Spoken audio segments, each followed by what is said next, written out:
What's happening? Week 3 college football video. Let's roll. It is only Wednesday, so I'm not completely done with my handicapping, but I've got enough content to knock out a video here and hopefully have some more stuff with some updated injuries and whatnot by Friday. All right, here we go. Week 4, Northwestern 9.5-point underdog against Sparty. Noon Eastern kick, ABC. The Wildcats are 4-0-1 against the spread with 3 outright victories in their last 5 as home underdogs. When listed as dogs of 7 points or more during Pat Fitzgerald's 14-year tenure, they are 31-22-1 against the spread with 19 outright victories. South Carolina at Missouri, 9 to 9.5 point dog now on Wednesday. Since hiring Muschamp, they're 3-0 against Mizzou, including a 31-13 beatdown in the other Columbia out in the central part of America. South Carolina, they've covered 6 straight as a road underdog. Nice backdoor against Bama in the final seconds last week, but don't act like that was a bad beat on Alabama. That game was much closer than the final score indicated. That was an extremely ticky-tack bullshit call on the hold on the fake field goal. I had not seen a prettier fake field goal done since LSU against South Carolina, went with the holder doing it behind his head. The holder for LSU did it a lot better, though, because the kicker for South Carolina last week, he kind of had to make a good catch and obviously a good run. I remember after the hat did that one. But by the way, the hat! Shout out, brother. Look at the hat. 48-24 win at Boston College last Friday. I mean, do you fire Adazio on principalities alone if he loses at Rutgers this week? To a Rutgers backup quarterback, McLean Carter has been downgraded to doubtful due to concussion. And Archer Sitkowski, true freshman last year, 4 touchdown passes and 18 picks. Now, I have not gone to Rutgers team page. I don't know if Sitkowski has played yet this year. Maybe he's thrown another pick or two. But if you're Boston College, it's Adazio's 7th year. He's never won more than 7. Now, he has gotten you to a bowl in 6 years. That's good. He went 3-9 in year 4. Or wait, no, year 3.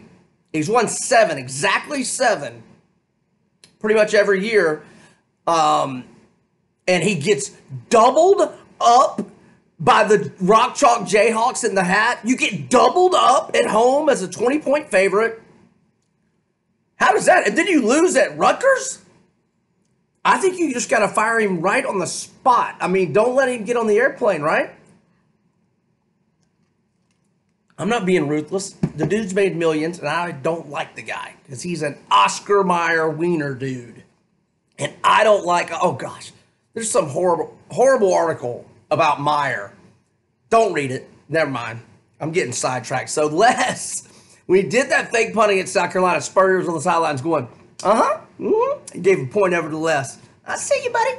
Good call. Well, Muschamp dialed up that fake field goal last week, and it worked perfect. And it was a nonsense holding call.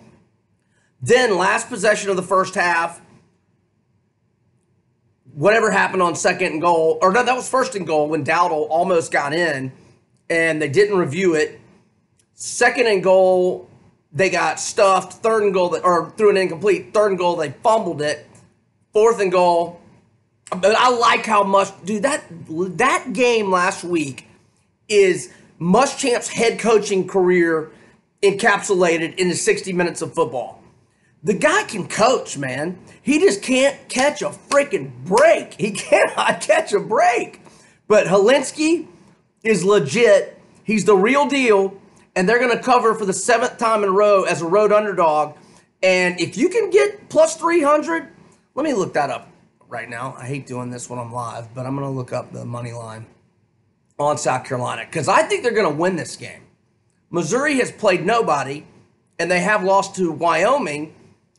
And in Laramie last week, the Cowboys only beat Idaho 21-6, and Idaho let Penn State score 79 on it in week 1. All right, where is this? Okay, here's the South Carolina game. Money line. Oh, 280. But I think they've got, yeah, I think you, now, betting purposes, amounts-wise, you know, whatever, a unit or two or whatever you do is an average normal bet on South Carolina plus the points, and then maybe just like a quarter unit on the money line. But I think they've got a good chance to win this game. They've won 3 in a row over Mizzou. The under is 6-1 in the last 7 between these teams. And Muschamp actually, he beat them last year with Bentley hurt and Sacteria or whatever the back. It was his first and only career college start, and he led them to a 37-35 win, and he threw 4 touchdowns without an interception. Hey, if I was only going to start one game, that's what I would. It was played in the rain as well, a driving rainstorm. Okay, this is not an endorsement. All right, Stanford looks horrible, which does not speak well to Northwestern, by the way. And tighten up, Hunter Johnson. My gosh, dude, you were a 5-star? You damn sure don't look it. All right, not an endorsement with Stanford here, but we will nonetheless point out that they have only been an underdog 4 times in David Shaw's 9-year tenure. Only 4 times. They've won outright all 4 times. They've only been a double-digit dog once, and that was to Oregon, I want to say either 3 or 5 years ago. Wait, no, it'd have to be 2, 4, or 6 years ago because they're playing at home this year.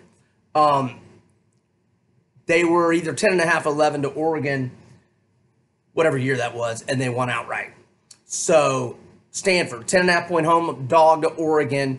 4 previous such spots under David Shaw, they have won outright. Not an endorsement, though. But I hope you play well, KJ. Oh, by the way, I meant to get this in on the NFL video. Caden Smith got waived by the Niners, which is the only bad decision the Niners are making these days. And he got picked up by the G-Men. He's not going to be active this week, though. Okay, Illinois, 13-point home underdog to Nebraska. 8 p.m. Eastern, Big Ten Network. Under Lovie Smith, the Illini, 4-10 against the spread, 14 games as a home dog. Brandon Peters, the Michigan transfer, is playing pretty good at QB for Illinois, though. I hate that my boy Mike Epstein got injured. But Reggie Corbin came back last week, played well, but they lost to my guys, my Eastern Michigan Eagles, baby. I went right back to them after that brutal bad beat at Kentucky. And Chris Creighton and the guys got it done. A second straight walk-off field goal in a road game against a Big Ten school at Purdue last year, at Illinois this year. Look at those Eastern Michigan Eagles. Challenge you to be able to pronounce the name of that college town where EMU is. All right, Heartbreak Hotel for Colin Hill in Colorado State. And I have tried it via Google, via Twitter, to find the clip of the hit he took because I've seen on Twitter how it was described as cheap, low-life, dirty by an Arkansas defender during that game last week. Colin Hill, the same ACL torn for the 3rd time in his college career, and he is once again out for the season. He was playing really well also. He had thrown 67.6 completion percentage, 840 passing yards, 8-2 TDI&T ratio. Colorado State, nevertheless, is 9.5-point favorite to Toledo. And I'm slightly interested in the Rockets there. That's a lean for me if you're in a contest where you got to pick all the games. I certainly lean that way. All right, FIU. James Morgan had a great year last year. Great's a strong word. Great's a strong word, used way too often, and my bad. Let me reel that back in. He had a really good 2018. 26-7 TDI&T ratio in a 30-17 non-covering home win over New Hampshire when they were laying 13.5. He injured his ankle Oh, I'm sorry. James Morgan missed that game for FIU against New Hampshire last week. He got injured in a 20-14 home loss to Western Kentucky in week 2. He is questionable, in Friday's showdown in Ruston, Louisiana. La Tech Bulldogs. Huge loss to the Troy Trojans. Well, they lose 47-42 to Southern Miss last week, and then they lose their stud running back, B.J. Smith. Season-ending knee injury. He was a first-team All-Sun Belt selection in 2018 when he rushed for 1,186 yards, 13 touchdowns, and averaged 5.4 yards per carry. So tough loss for Troy, which is, I believe, at Akron. And Akron should be on all of our fade lists for sure. But I want to say they're laying 17-ish. Yeah, here we go. Oh, I got the money line still on. Sorry. Troy, 17 or 17 and a half at Akron, ESPN Plus game, 3 p.m. Eastern. All right, Michigan at Wisconsin, noon Eastern on Fox. And let's see, I should have done this already, but I want to see Harbaugh as a road dog. Harbaugh as a road dog, 1-3 against the spread during his tenure. Wow, only 4 road dog spots, another low total. I like Wisconsin in this game. I think we hit on it last week in the Games of the Year video I did, because I think I was talking about how, if I'm remembering, I think Michigan had gone from being like a 7-point favorite, which was way too many to begin with in the offseason, or maybe even more than 7, and they'd gone down to what, like 1 or 1.5, 2. And I said, I think Wisconsin should be at least 3. And they are 3.5. If you can get it to 3, I like Wisconsin. If you can buy that hook. My pimp slap of the week, no need to overthink it. Notre Dame's going to get smashed. Notre Dame is going between the hedges, and they are going to get smashed. Lay the 14 there. It's getting rough in Tally, y'all. Rough. I mean, you got 3rd and 4th graders selling lemonade by the side of the road and getting written up in the Tallahassee Democrat about it.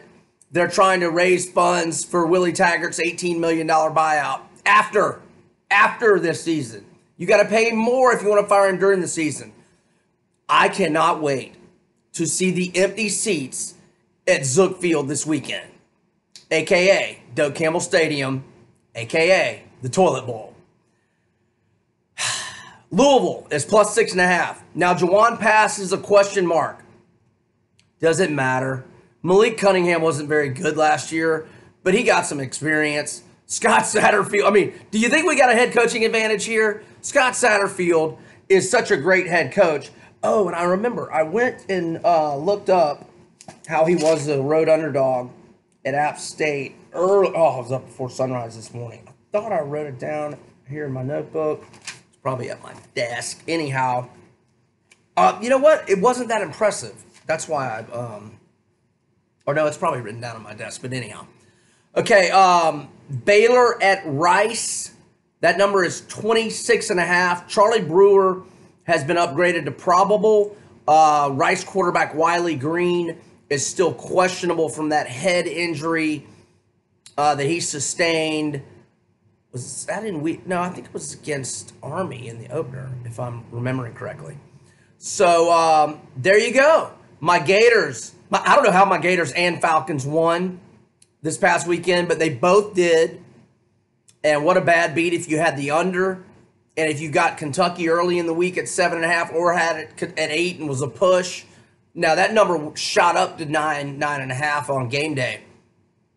Another lean I've got is Kentucky at Mississippi State. I liked how Sawyer Smith played, other than that terrible turnover he made in the third quarter in the red zone when he tried to go Patrick Mahomes and sidearm that ball.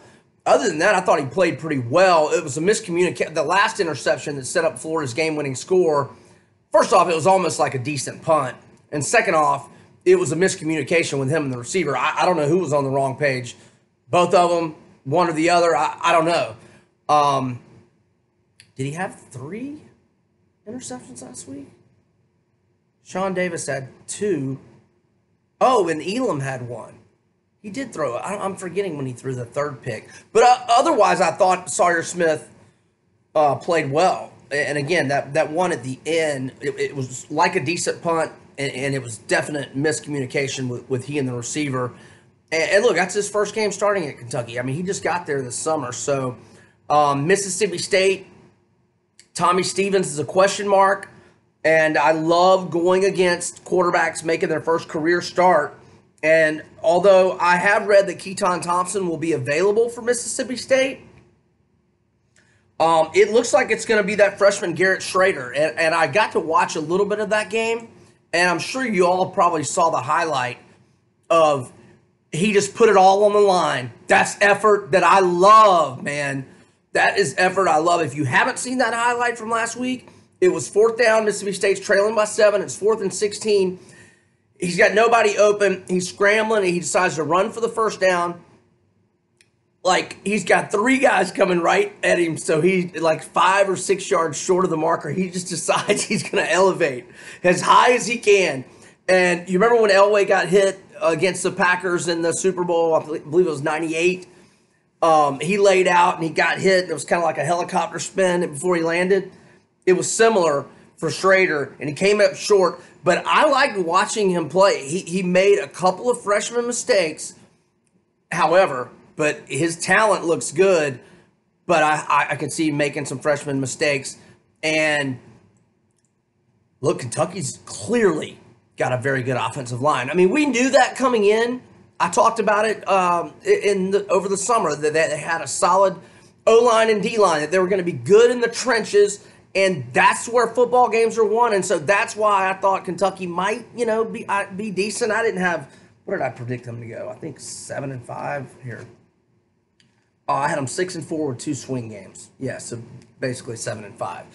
I think they probably will go 7-5, maybe 8-4. Not 8-4. Well, we'll see. We'll see if they can win. That's another game. That's another money line game. Kentucky can win that game. South Carolina can win at Missouri. Those will not be upsets in my mind, but we can get nice plus money as money line dogs. Love what I saw out of Kyle Trask. We'll get a dose of Emory Jones. Hat tip to Felipe. You hate to see a kid go down like that. I hope his recovery goes well. But you saw that Kyle Trask was a little bit better at making decisions, a little bit better at, I think the passing game may thrive now. We shall see. Week 4 in college. The season's starting to move, ladies and gentlemen. Good luck with all your bets. And you can check out all my content at MajorWager.com, and you go to BrianEdwardsSports.com if you want to purchase any of my picks. I've obviously given you some already. Oh, and let me give you a note on the Houston at Tulane game, which is tomorrow night. And also, I'll tell you that I like the Titans and the under. Don't ask me why I like the under. All these primetime NFL games just go under. Every single one of them. I think the Houston-New Orleans game went over after that fourth quarter out with Deshaun and Drew Brees. But anyhow, oh yeah, the underdog number on Houston, the last 21 times they've been an underdog, going back to late in the 2012 regular season, the Houston Cougars are 16-4-1 against the spread, with 9 outright wins during that stretch. I like both these teams. I'm 2-0 back in Houston. I'm 1-0 back in Tulane. I like both of these teams. Good game, toss up, take Houston plus the 5. I'm Brian Edwards, MajorWager.com. And there's some week 4 nuggets, goodies, what have you. Over now.